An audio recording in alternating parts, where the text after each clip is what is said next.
সরকার মাদকের বিরুদ্ধে zero tolerance ঘোষণা করছে। এটা অনেক ভালো কাজ।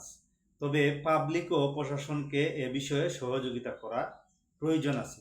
তো পাবলিক যাতে সহযোগিতা করতে পারে সেই সুযোগ বা সেই ব্যবস্থাও তো করে দিতে হবে। শুধু সোর্সের আশায় বসে থাকলে হবে না যে আমাকে সোর্স একটা সংবাদ দিবে তখন আমি গিয়ে হাতে নাতে ধরবো, তাহলে কিন্তু জিরো টলারেন্স আসবে না। আমি যে জিনিসটা বলতে চাচ্ছি বা আমি যে দাবিটা আপনাদের মাধ্যমে উপস্থাপন করতে চাচ্ছি, যেমন এলাকায় অনেকেই আছে, সবারই পরিচিত জানাশোনা এলাকার মধ্যে অনেকেই আছে মাদক সেবন করে, কিন্তু দেখা গেছে সোর্সও তাদের বিষয়ে জানে না, কিন্তু এলাকার লোকজন জানে। তো এই সমস্ত লোকদের তো দেখা গেছে থানায়ও কোনো অভিযোগ নাই, এলাকার পরিচিত দেখা গেছে কেউ সরাসরি ওইভাবে যে কোনো কারণে হোক অভিযোগ করে না। তো তাদেরকে তো ধরতে হবে, নইলে জিরো টলারেন্স কিভাবে হবে? তারা এলাকায় অনেক সমস্যা করতেছে। সোর্স আপনাকে তো সবসময় সঠিক সংবাদ দিতে পারবে না, এবং সোর্সের আশায় বসে থাকলে তো আপনি জিরো টলারেন্সে পৌঁছাইতে পারবেন না।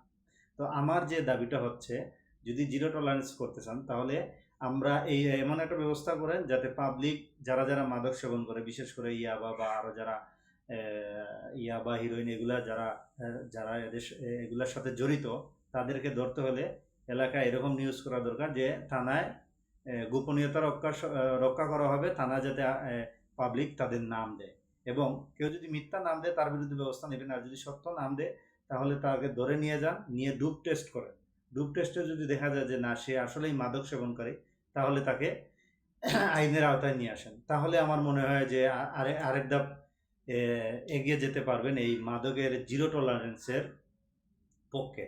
এই যে এই ভিডিওতেই আপনারা অলরেডি দেখছেন যে মাদক কারবারিরা কত অভিনব কায়দায় মানে তারা মাদক নিয়ে ইয়াবা নিয়ে যাচ্ছে, বিভিন্ন ধরনের মাদক পাচার করতেছে, যেটা মানে কি বলবো, আপনি কল্পনাও করতে পারবেন না। আপনি সচরাচর এগুলা পুলিশের চেকও করবে না, এইরকম পদ্ধতি ব্যবহার করতেছে।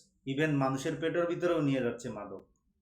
তো যারা মাদক সেবন করে, এই জন্য বললাম তাদেরকে পাবলিক যদি নাম দেয়, আপনারা এই ব্যবস্থা চালু করেন, পাবলিক নাম দিবে, সঠিক জেনে এবং কনফার্ম হয়ে পাবলিক নাম দিবে, আপনারা গোপনীয়তা রক্ষা করবেন, ওই ব্যক্তিকে ধরে নিয়ে আসবেন থানায়, ডুপ টেস্ট করাবেন, যদি দেখা যায় যে না সে মাদক সেবন করে তাহলে তার বিরুদ্ধে আইনানুগ ব্যবস্থা নেবেন।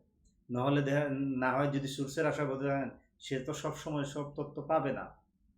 ঠিক আছে, কারণ মাদক কারবারিরা তো বিভিন্ন ধরনের কৌশল অবলম্বন করে। তো এই বিষয়টাই বললাম, আশা করা যায় যদি এরকম ব্যবস্থা নেন তাহলে আশা করা যায় সরকারের এই উদ্যোগটা 100% সফল হবে।